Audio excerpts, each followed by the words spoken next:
शांति। आज 26 सितंबर 2020 है और आज बाबा के साकार चले हुए मधुर महावाक्यों का हम स्पष्टीकरण लेते हैं आदरणीय आशा दीदी से। ओम शांति दीदी। ओम शांति। बाबा ने कहा, मीठे बच्चे, बाप जो तुम्हें हीरे जैसा बनाते हैं उनमें कभी भी संशय नहीं आना चाहिए। संशय बुद्धि बनना माना अपना नुकसान करना। संशय क्यों आ जाता है? और कहा गया है, निश्चय बुद्धि विजयंती संशयात्मक बुद्धि विनश्यति। जब शिव बाबा हमको इतना ऊंचा बनाते हैं, हीरे तुल्य जीवन दिया, हीरे तुल्य पढ़ाई है, हीरे तुल्य पालना है, सब कुछ अच्छा है। बाबा हमको एम्पावर करते हैं माया के साथ युद्ध करने के लिए। परंतु अगर हमारी युद्ध में हार होती है तो कभी हम समझते हैं भगवान का ज्ञान और मेरी हार हो गई। या कभी एक के बाद एक परीक्षाएं आती हैं जो संशय को निश्चय को हिलाने वाली होती हैं। कुछ लोग भी कहना शुरू कर देते हैं कि देखा, जब से वहाँ जाना शुरू किया तब से ये हो गया। या कभी बाबा परीक्षा के लिए कुछ कहते हैं, निश्चय टीचर हैं हमारे, टेस्ट तो कर सकते हैं, कुछ कहते हैं और वो हम देखते हैं कि साकार नहीं हो पाया तो संशय आ जाता है। तो कई कारण बन जाते हैं संशय के जो कि होने नहीं चाहिए। तो बाबा कहते हैं कि जो तुम्हें हीरे तुल्य जीवन देता है, आप किसी चीज़ को एक बार परखते हैं। आज आप गिलास भी खरीदने जाते हैं, ठोक पीट के देखते हैं कोई उसमें क्रैक तो नहीं, कुछ तो नहीं, लेकिन उसके बाद जब आपने ले लिया तो आप बार बार थोड़ी उसको बैठ के देखते रहेंगे। हम बाबा को बार बार बैठ के चेक करते हैं। बच्चा अपने पिता को पहचान लेता है, उसके बाद बच्चा ये तो नहीं कहता पिताजी हो, पिताजी लगते तो आप मेरे ही पिताजी हो, आप मेरे पिताजी हो, बार बार चेक करेगा क्या? हम लोग बार बार कई बार चेक करते हैं, क्या ये सही है, क्या ये राइट है, तोलते हैं। वो तो ये कहते हैं, बाबा ने ये कहा, ये तो हुआ नहीं, बाबा ने कहा। तो उस कारण से संशय के अंदर आते, संशय के चक्रव्यूह में आ जाते हैं और संशय के चक्रव्यूह से व्यक्ति बाहर नहीं निकल सकता। प्रश्न है कि मनुष्य से देवता बनने की पढ़ाई में पास होने का मुख्य आधार क्या है? निश्चय। निश्चय बुद्धि बनने का साहस चाहिए। माया इस साहस को तोड़ती है, संशय बुद्धि बना देती है। चलते चलते अगर पढ़ाई में व पढ़ाने वाले सुप्रीम टीचर में संशय आया तो अपना और दूसरों का बहुत नुकसान करते हैं। तो स्वाभाविक है, पाँव खिसक जाएगा। संशय आएगा तो फिर बाबा की मुरली प्रिय थोड़ी लगेगी। हर बात में संशय आता रहेगा। एक बात में संशय आता है तो सब बातों में संशय आना शुरू हो जाता है, और जब सब बातों में संशय आना शुरू हो जाता है तो व्यक्ति टिक नहीं पाता, फिर उसके पाँव भागंती होते हैं। फिर बाबा ने कहा कि ऐसे नहीं कि कोई नई दुनिया बनाते हैं, दुनिया तो अविनाशी है ही, सिर्फ पुरानी दुनिया को बदल नया बनाते हैं। ऐसे नहीं कि प्रलय हो जाती है। सारी दुनिया कभी विनाश नहीं होती, पुरानी है वो बदल कर नई बन रही है। बाबा ये बात समझा रहे हैं कि आत्मा, परमात्मा और प्रकृति, ये तीन चीज़ें अनादि अविनाशी हैं, इनका कदापि नाश नहीं होता। तो ये जो चीज़ है कि नई दुनिया के रचयिता शिव बाबा को कहा जाता है, तो किस भाव से कहा जाता है? ये नहीं कि वो बैठ के कोई नई दुनिया ऐसी रचते हैं, नहीं, परंतु शिव बाबा आकर के रिजुविनेट करते हैं। जो पुराने हैं उनके संस्कारों का दिव्यीकरण करते हैं, ज्ञान देते हैं। जैसे अगर कोई व्यक्ति एकदम डेथ बेड पर हो और डॉक्टर उसको ठीक कर दे, तो क्या कहते हैं? आपने नया जीवन दिया, आप ही इसके जन्मदाता हैं। जन्मदाता तो नहीं है वो, उसने उस व्यक्ति को ठीक किया। ऐसे ही इस दुनिया को, जो कि पुरानी हो गई, जर्जरी भूत हो गई, उसका विनाश, गंदगी का विनाश, और वो जो है अपना नई दुनिया, उसकी पुनर्स्थापना का कार्य करते हैं। इसलिए बाबा कहते हैं जब भी आप लिखो तो लिखो पुनर्स्थापना। पुनर्स्थापना से भाव अर्थ है कि पहले भी की थी और अभी पुनः कर रहे हैं। फिर बाबा ने कहा अब पुरानी दिल्ली मिटनी है, उसके बदले अब नई बननी है। बाबा का ध्यान राजधानी की ओर रहता है। यही दिल्ली राजधानी है जो इंद्रप्रस्थ कहलाती थी। दिल्ली राजधानी है जहाँ इतने धर्मों ने राज्य किया है। तो बाबा कहते हैं अभी दिल्ली क्या हो गई है?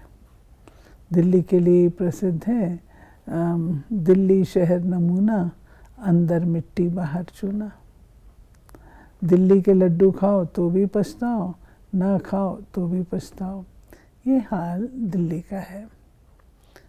ये दिल्ली जो कभी गार्डन ऑफ अल्लाह थी, ये दिल्ली जो परिस्तान थी, आज ये दिल्ली क्या हो गई है? तो पुरानी दिल्ली जाएगी। बेशक कहने में आता है पुरानी दिल्ली नई दिल्ली, लेकिन बाबा कहते हैं नई दिल्ली भी पुरानी दुनिया में है। तो नई तो है ही नहीं, नई होती है केवल मात्र सत्युग में। बाबा ने कहा कि ऐसे भी बहुत बच्चे पढ़ते पढ़ते फिर छोड़ भी देते हैं। निश्चय कैसे हुआ, फिर संशय बुद्धि किसने बनाया? तुम कहेंगे ये अगर पढ़ते तो बहुत उच्च पद पा सकते थे। बहुत पढ़ते रहते हैं। बैरिस्ट्री पढ़ते पढ़ते, बाबा एग्जाम्पल दे रहे हैं, आधे पर छोड़ देते हैं, दूसरे तो पढ़कर बैरिस्टर बन जाते हैं। फिर बाबा ने कहा इसको हम ले लेते हैं, ये पढ़ाई है। तो पढ़ाई दिनों दिन गहरी होती जाती है। पढ़ाई दिनों दिन बहुत एलिवेटिंग होती जाती है, हायर हायर हायर ऑर्डर की होती जाती है।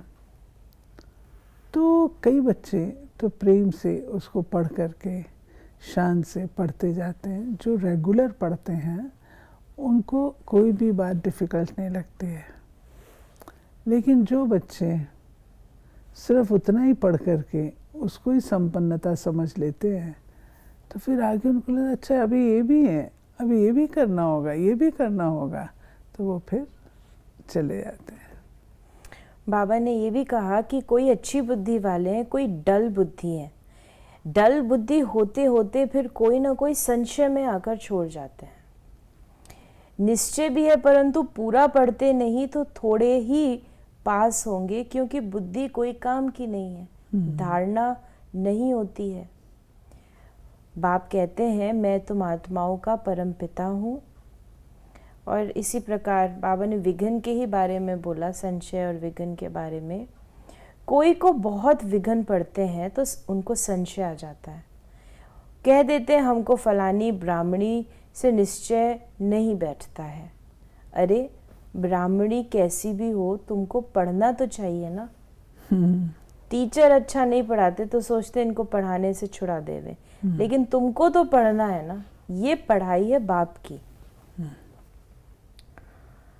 पढ़ाई बाबा कहते हैं कि अब बाबा मुरली चलाते हैं मधुबन में,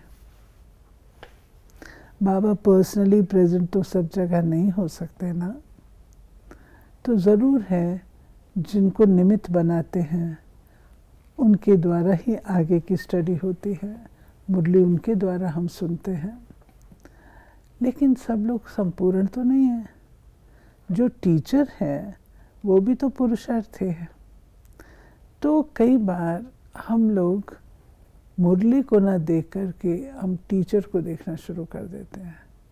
जब हम टीचर को देखते हैं तो उसकी हमको 10 कमियां नज़र आती हैं, तो इनसे हम क्या मुरली सुनेंगे। तो उन्होंने किसको देखा?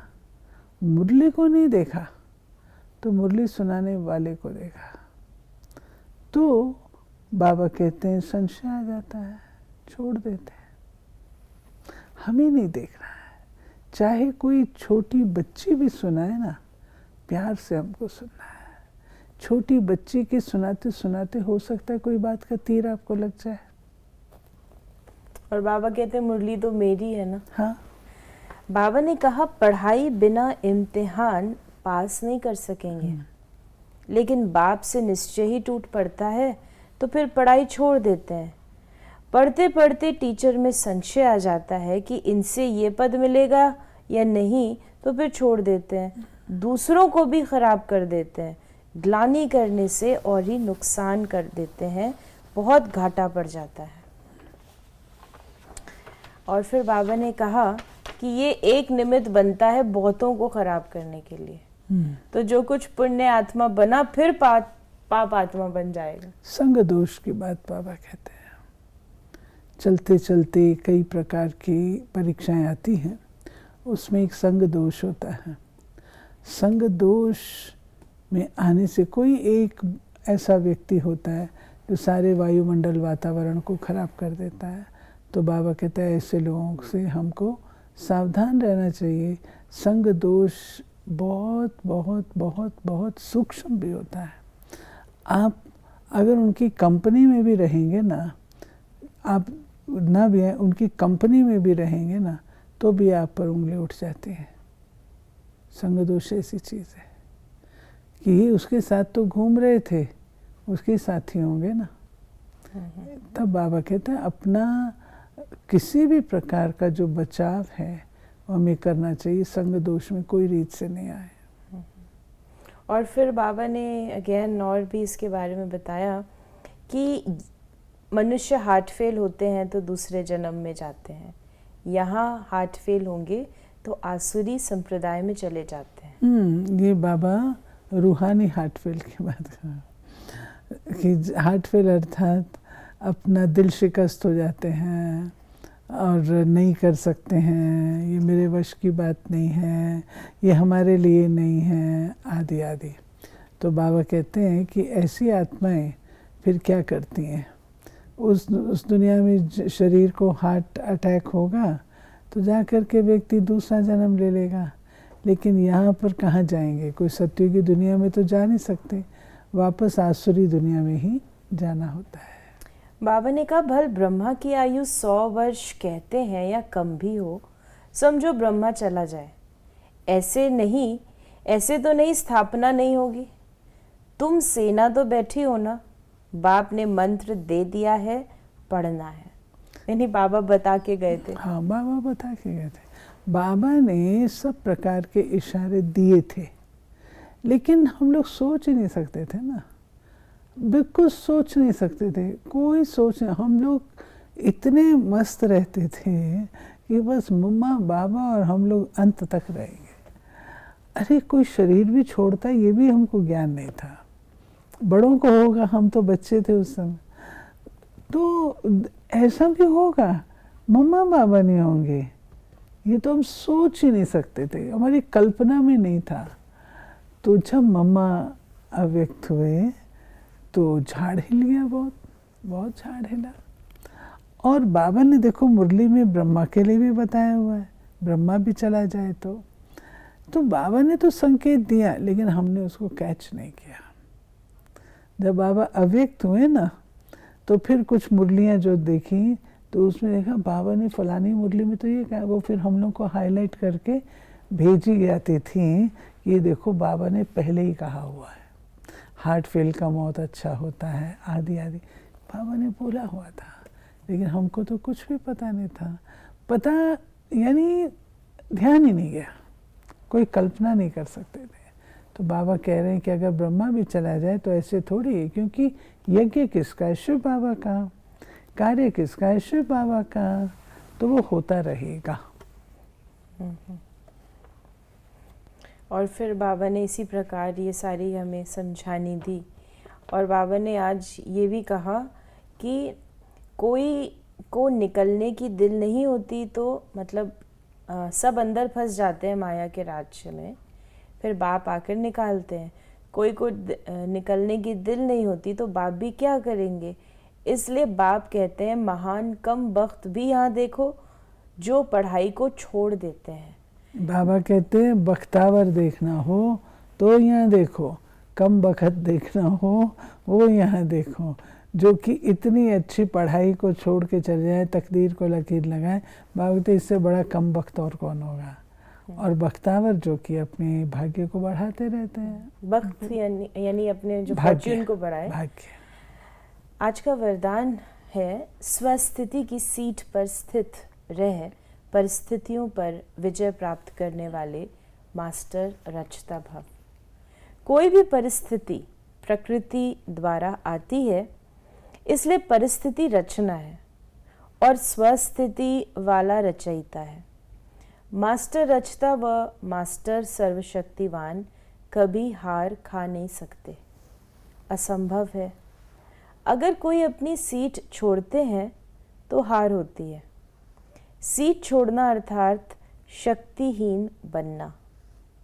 सीट के आधार पर शक्तियाँ स्वतः आती हैं। जो सीट से नीचे आ जाते उन्हें माया की धूल लग जाती है। बाप दादा के लाडले मर जीवा जन्मधारी ब्राह्मण कभी देह अभिमान की मिट्टी में खेल नहीं सकते।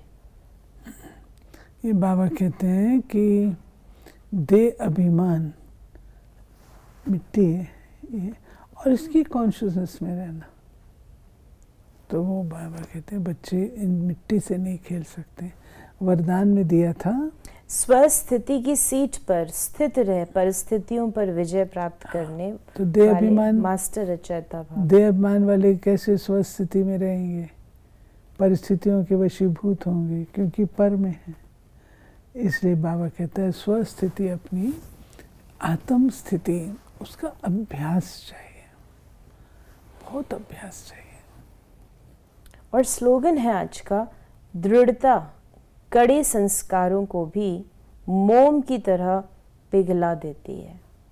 दृढ़ता बहुत स्ट्रांग है और कड़े संस्कार भी स्ट्रांग है, परंतु जहाँ दृढ़ता है उसको मोम की तरह पिघला दे, अर्थात दृढ़ता से हम अपने संस्कारों पर विजय प्राप्त कर सकते हैं।